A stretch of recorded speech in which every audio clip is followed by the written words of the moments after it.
Tandaan po natin mga idol, posible po maglaban si Martin versus Casimero kung ipag-utos po ng IBF ang final eliminator nila.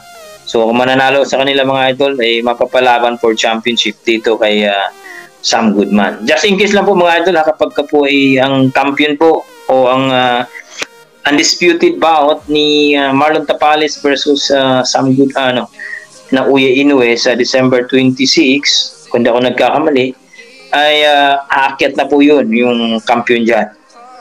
So magkakaroon po ng bakante dyan. So in IBA po, number 1 na po yan si Sam Goodman.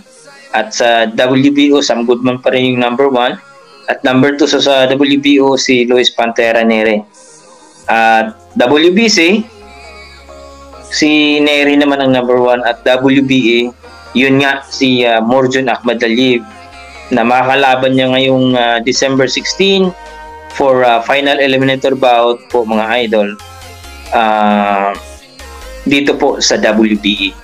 So napakaganda po mga idol, no? Napakaganda po kasi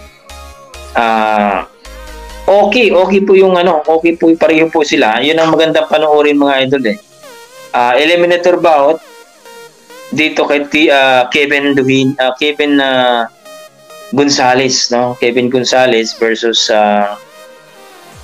Akhmadaliev. Rank number 1 at saka rank number 2 talaga ang naglalaban, no?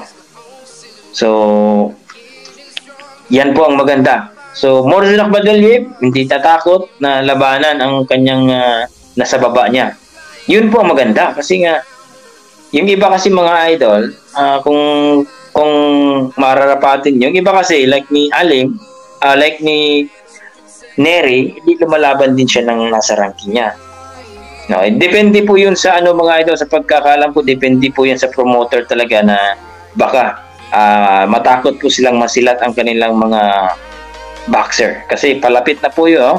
Tandaan po natin mga idol, palapit na po yung paghuhukom dito sa Super Bantamweight Division. What the fuck? So nagwe-wait na lang yan sila kapag aakyat po ang kampiyon at hindi na po magdepensa. Depende po yun sa, alam naman natin mga idol, sa mundo ng boxing, pasalamat tayo kung mayroong magdepensa kasi yun naman talagang maganda magdepensa ka bago ka aakyat.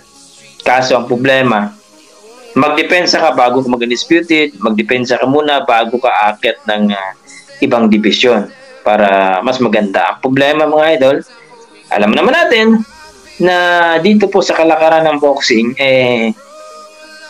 alam niyo na, no? Pag malupit yung kapit mo at malupit yung matchmaker, malupit yung promoter mo, well, diretso ka. Wala nang kailangan pang magdepensa-depensa ka. Kasi ina-after yung ina-after yung tawag dito. Ina-after yung pag-undisputed. Kasi itong si Naoya Inoue, kung sakali hindi po natin alam yun, baka aakyat ka agad ng featherweight yan. No? Wala po tayong nakakalam dyan, baka aakyat ng featherweight yan. May mga nagsasabi na mag-stay pa daw siya ng 2 taon po sa Super Bantamweight. Well, mga idol, yung 2 taon po mga idol or isa, kahit pang isa, ay medyo mahirap paniwalaan sa akin lang mga idol kasi unang-una, ligasiya po ang hinahanap ng kung pag-uusapan po nating ligasiya, kung pera, si Naoya mapera na po yun. So ligasiya po yung hinahanap ni Inoue at ni Bob Arum. So nagmamadi talaga yan. Maaari pong kalabanin niya itong si Robeisy Ramirez, or kung magmaterialize po yung laban ni Davis versus Naoya Inoue, catchweight nila 130, malaking kapirahan po yun mga idol. So alam naman natin, sa mundo ng boxing, basta pera ang pag-usapan, pay-per-view, well, susugal ka talaga.